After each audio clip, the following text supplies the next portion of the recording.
Have you ever noticed how the person who ignores you the most somehow becomes the hardest one to forget? They take hours to reply, sometimes days, sometimes they just don't. And instead of losing interest, you start checking your phone more, rereading old chats, overthinking that one emoji they sent last week. Yeah, that. So why do we chase someone who clearly isn't chasing us back? Let's talk about the psychology behind chasing someone who ignores you. It usually starts innocent.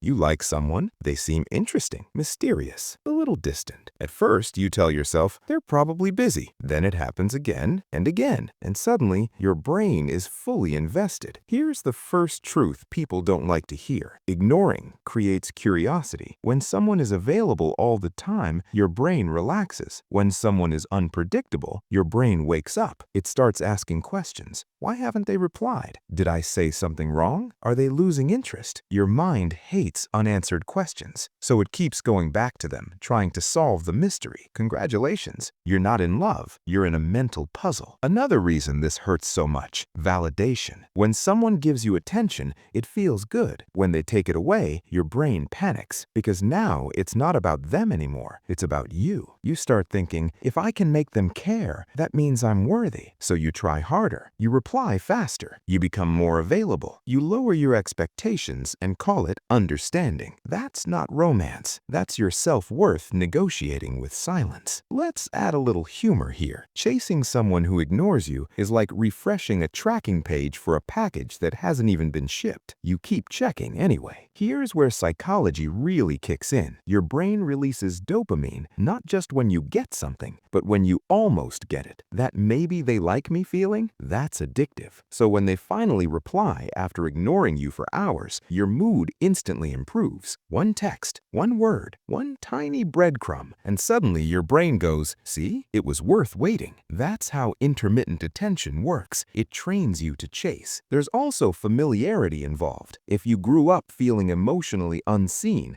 ignored attention might feel strangely normal. This feels familiar. This feels like home, even if home wasn't peaceful. Another uncomfortable truth: chasing gives you purpose. When someone ignores you, your mind stays busy. You analyze, you imagine scenarios, you plan what to say next. Peace would mean silence, and silence would mean facing yourself. So instead of letting go, you keep chasing, because chaos feels better than emptiness. But here's the part that changes everything. People who ignore you are not hard to get. They're emotionally unavailable. And the more you chase, the less power you have. Not because you're weak, but because attention should be mutual, not earned. Real interest doesn't need convincing. Real connection doesn't leave you guessing all the time. So how do you stop chasing? You don't block them in anger. You don't play games. You pause and you ask one honest question. Do I like them, or do I like the feeling of being chosen by them? If someone's absence makes you anxious instead of calm, that's not attraction, that's attachment. Here's something important to remember. You don't chase people who value you. You don't overthink texts with people who show up. You don't beg for clarity when someone is clear. And the moment you stop chasing, something interesting happens. You start choosing yourself. And that shift, that's powerful. Because the right people don't need to be chased. They meet you halfway. And honestly, that feels a lot better than waiting for a reply that may never come.